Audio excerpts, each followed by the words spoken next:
것이 될까. 행복한 봄의 아버지였어. 하나 둘씩.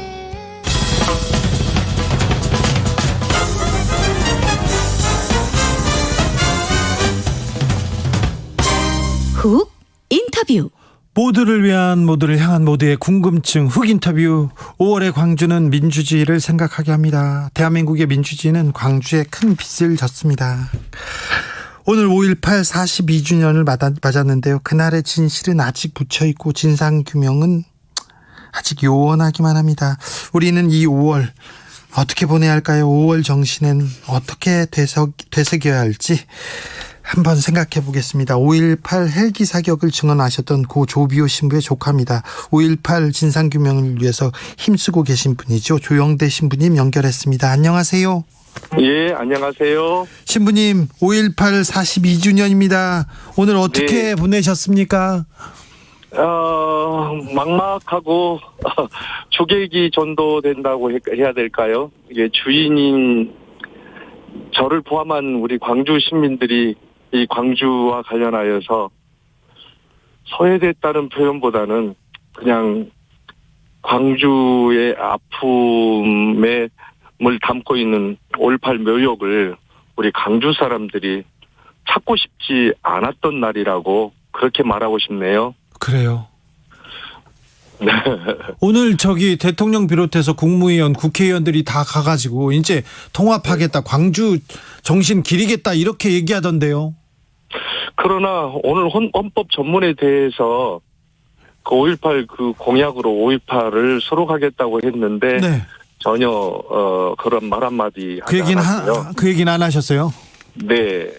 그랬고 5.18 진상 규명을 위해서 최대한 노력하겠다라든가 예. 뭐 또 5.18 국회 차원에서 5.18 진상 규명을 위해서 적극적으로 역할을 해달라 뭐 이런 그 발언들이 있었다면 네. 저희들 이 답답한 마음이 조금이라도 뚫리지 않았을까 싶은데 네. 전혀 그런 언급도 없었고요. 또 저희들 과연 윤 대통령님이 예. 광주 5.18과 관련하여서 정말 진상 규명의 의지가 있을까? 그 부분에서는 저는 적어도 저 개인적으로는 그것에 대해서 그렇게 큰 기대를 하지를 않았었거든요. 네. 아니나 다를까 오늘 뭐 헌법 전문에 대한 이야기 전혀 언급이 없었더군요. 윤석열 대통령 오늘 5월 정신, 자유민주주의 헌법 정신 그 자체다 이렇게 얘기했는데 요거는 어떻게 보셨습니까? 예, 그런데 정확하게 그것이 언급이 네. 헌법 전문에다가 실겠다라고 한다면 이것은 굉장히 공인적인 의미가 있잖아요. 그렇죠. 네, 이제 그런 그 표현이 네. 과연 앞으로의 헌법 전문에 5.18을 수록하겠다고 하는 쪽으로 정확하게 방향 잡을 그런 발언인지 네. 아니면은 그냥 그 5.18이니까 그렇게 표현을 한 것인지 저는 이렇게 확신이 잘 안 서더라고요. 아, 예. 아무튼 뭐 죄송합니다만은 저 개인적인 생각이. 아니요, 네네, 뭐 말씀하셔야죠. 형식적으로는 굉장히 뭐 좀 형식적으로는 많은 사람들이 참석하고 통합 얘기도 하고 그랬으나 좀 핵심이 빠졌다 이렇게 봐야 되겠네요. 예, 저는 그렇게 개인적으로 그렇게 평가됩니다. 네, 윤 대통령이 5.18 유족과 손을 잡고 임을 위한 행진곡을 제창했습니다. 이 부분은 어떻게 보셨습니까, 신부님? 예, 일단은 그것은 변화이고 발전이다라고 그렇게 긍정적으로 보고 싶습니다. 예. 그래서 이제 완전히 오늘의 그 광주의 방문을 완전히 폄하하고자 하는 것은 아니고요. 네. 좀 더 적극적이고 좀 더 그 핵심이 담긴 그런 발언과 함께 네. 또는 그런 의지 표명이 있었더라면 하는 그런 아쉬움이 저로서는 커서 네. 좀 그렇게 제가 예. 앞에 발언들을 그렇게 했는데요. 네, 앞으로 좀 행동으로 보여줘야죠. 네. 네네. 그래서 네. 단순히 발언으로 그치지 않고 네. 좀 더 구체적으로 그런 의지가 그렇게 실행되는 걸 저희들에게 좀 보여주셨으면 좋겠습니다. 지켜보자고요. 이명박 전 대통령도 그렇고요. 박근혜 전 대통령도 취임 초기에 초기에 네. 다 광주에 와서 5.18 기념식에 참석했습니다. 근데 그 다음부터는 뭐 진상규명도 안 하고, 그죠? 네. 그래서 이번에도 또 그렇게 되리라는 그런 그 우려스러움이 네. 사실 가시지 않는 게 솔직한 심정입니다. 네, 그렇습니다. 그런 뭐 이번에 국회의원들이 뭐 대거 이제 내려왔고, 그래서 그것이 이제 광주 이번에 진상 규명과 또는 앞으로의 저희가 기대하는 그런 광주에 관련된 그런 그 일정들이 또는 구체화될 것인지에 대해서 뭐 정말로 우리 기대에 어긋나지 않게 좀 이루어졌으면 정말 좋겠습니다. 알겠습니다. 그래서 광주 5.18 진상규명을 위해서 이렇게 힘썼던 신부님이나 다른 유족들은 좀 객이 된 것 같고 정치인들이 주가 된 것 같고 그랬습니까? 그런 생각이 들던가요? 네네. 네. 그래서 예. 우리가 보통 그러잖아요. 전시적이고 또는 그건 어디까지나 그런 쇼였다. 이런 큰 이야기들을 역대 정치인들에게서 그런 모습을 우리가 봐왔기 때문에 네. 이번에도 역시 그런 게 아닌가 하고 저희 나름대로는 그렇게 걱정하고 있는 거죠. 예.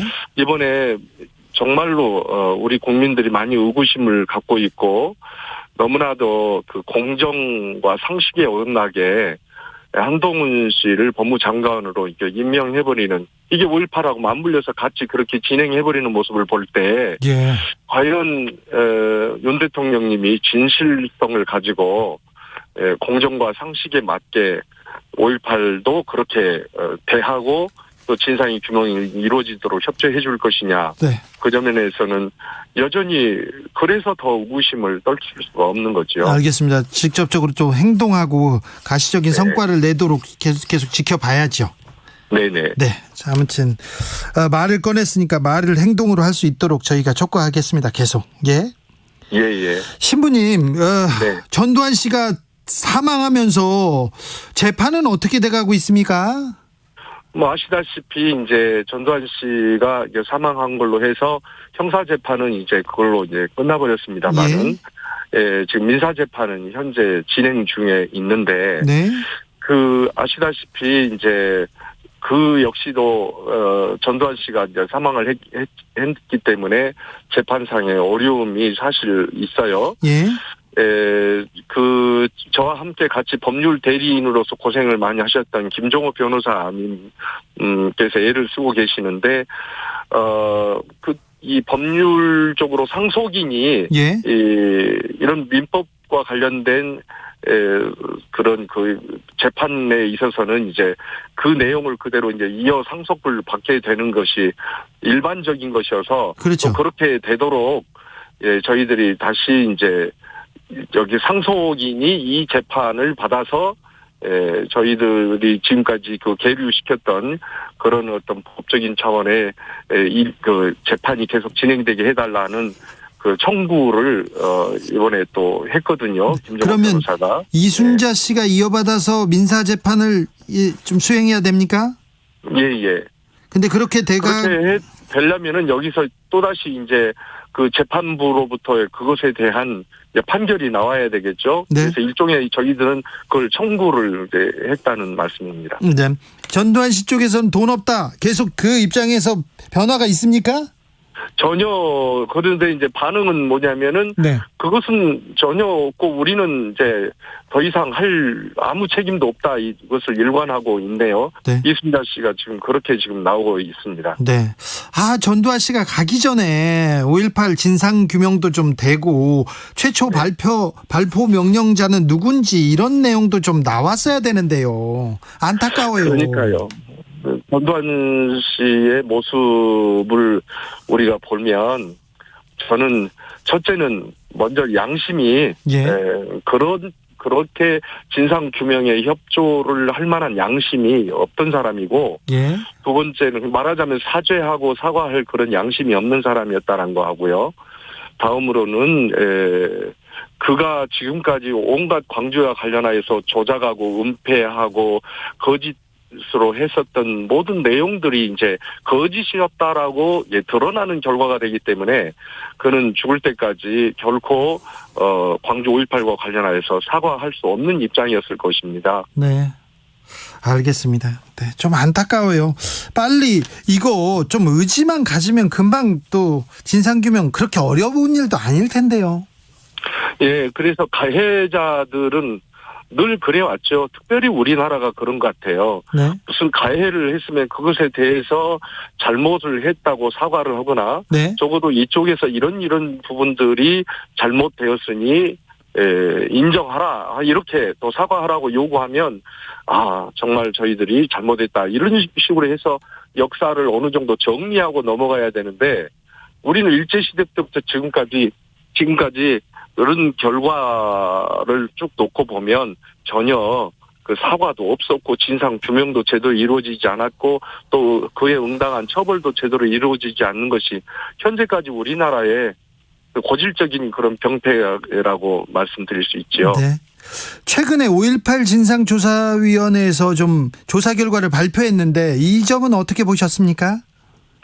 예. 그래서 지금 하나하나 증언자들이 나오고 있고 또 관련된 그런 물증들도 나오고 있는데 5.18 진상규명위에서 이렇게 제시한 그 내용들이 네. 국회 차원에서 진상규명위원회하고 같이 정치인들이 함께 같이 협력을 해야 이 부분이 제대로 이제 그 작동을 할 것인데 그렇게 5.18 진상규명위원회에서 어떤 그 관련된 자료를 내놓고 결과를 내놔도 전혀 언론에서 크게 다뤄주지도 않고 정치인들도 관심이 없고 그러면서 여전히 정말로 중요한 문제임에도 불구하고 이슈화되지 않은 채 그냥 흘러가고 있는 것 같습니다. 네.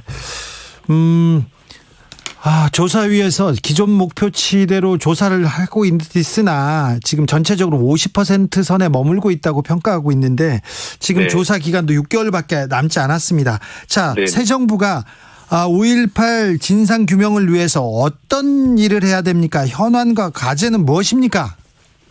예, 제가 이미 말씀드린 바대로 먼저 국회 차원에서의 진상위원회가 좀 더 정치인들이 좀 더 적극적으로 힘을 모아서 진상규명을 위해서 노력해달라고 윤 정부에서 강하게 좀 드라이브를 좀 걸어주기를 바라는데 과연 그렇게 해줄 수 있을까 싶고요. 예, 그렇게 이제 윤 정부에서 관심이 없는 채 6개월밖에 안 남았으니 과연 5.18 진상규명이 제대로 이루어질 것이냐는 면에서는 참 요원한 문제다라고 이렇게 느껴지는 게 솔직한 저의 심정입니다. 그렇습니까? 언론에서 좀 네. 그런 차원에서 정치 편의 눈치만 보지 말고 네. 계속해서 네. 전두환 재판 중에도 많은 관심을 가져주셨지만 네. 진상규명을 위해서 언론 쪽에서 역시 그런 역사적인 소명을 좀 다해 주셨으면 좋겠습니다. 알겠습니다. 다 끝난 문제다. 이제 언제적 일이냐 얘기하지 말고 언론에서도 이 의미에 대해서 계속 얘기해야 될 것 같습니다. 저도 외치겠습니다. 네네. 그런데요. 네, 네. 신부님 아직도 5.18 북한군이 했다 이렇게 폭동이다 이렇게 왜곡하고 폄훼하는 사람들이 있어요. 그런 세력들이 있습니다. 네네. 그거 어떻게 해야 됩니까? 그런 것에 대해서는 정말 특별법에 의해서 그 처벌을 할 수 있게 되어 있잖아요. 그런데 처벌 받는 사람이 없어요. 그런데 아시다시피 우리 사법부라든지 검찰 쪽에서는 그들에 대한 처벌에 별 관심도 없고 의지도 없는 것 같아요. 네. 그래서 우리 사회에 또 하나의 이 병폐가 또 그 모습이죠. 네. 응당하게 처벌받아야 될 사람들에 대해서는 덮어버리고 정말로 힘없는 사람들에 대해서는 부당하게 더 많은 그 죄를 덮씌우는 이런 형태가 우리 사회에 아직도 고질화되어 있으니까 네. 참으로 안타깝기 이를 데 없습니다. 알겠습니다. 마지막으로 우리가 기억해야 할 5월 정신은 뭡니까? 역시 광주 5.18의 중요한 것은 민주주의 피 흘려가면서 외쳤던 게 제대로 민주주의를 세우자는 것이니까요. 예. 참다운 민주주의, 정말로 공정과 상식이 서는 그런 민주주의, 윤 정부에서 쓰는 자유 말고 진정한 의미에서의 참자유를 이뤄내는 것이 5.18 정신 중에 하나이겠고요. 예. 또 하나는 대동세상, 참으로 서로 사랑하고 아끼고 연대하고 나누는 그런 대동세상을 꿈꿨던 5.18 그 정신이 계속 계승되고 발전되어졌으면 좋겠습니다. 윤 대통령이 쓰는 자유는 좀 의미가 다릅니까? 예, 이것도 뭐 제 개인적인 생각일지는 모르겠으나 네. 어쨌든 자유라고 하는 것은 책임을 이야기하는 것이고요. 그리고 정말로 그 부당하고 불이한 그런 세력으로부터 네. 그 권리와 인권을 침탈당했던 분들이 진정으로 이제 참된 정의와 진리에 입각한 자유를 얻게 되는 것, 이것이 자유라고 저는 봅니다. 네. 그런데 그런 의미에서의 자유가 아니라 그동안에 정의와 진리를 부르짖었던 그분들에 의해서 마음껏 펼치지 못한 기득권 세력들에게 자유를 다시 안겨준다는 그런 의미로 저에게는 들려오니 네. 안타깝습니다. 그렇죠. 네. 좀 자유의 의미, 자유를 계속 외치고 오늘도 자유라는 단어를 많이 썼는데 많이 12번인가 뭐 많이 사용했어요. 네. 네. 그 자유가 어떤 자유인지 참 네. 지켜보시죠. 네. 말씀 감사합니다. 네, 감사합니다. 조영대 신부였습니다.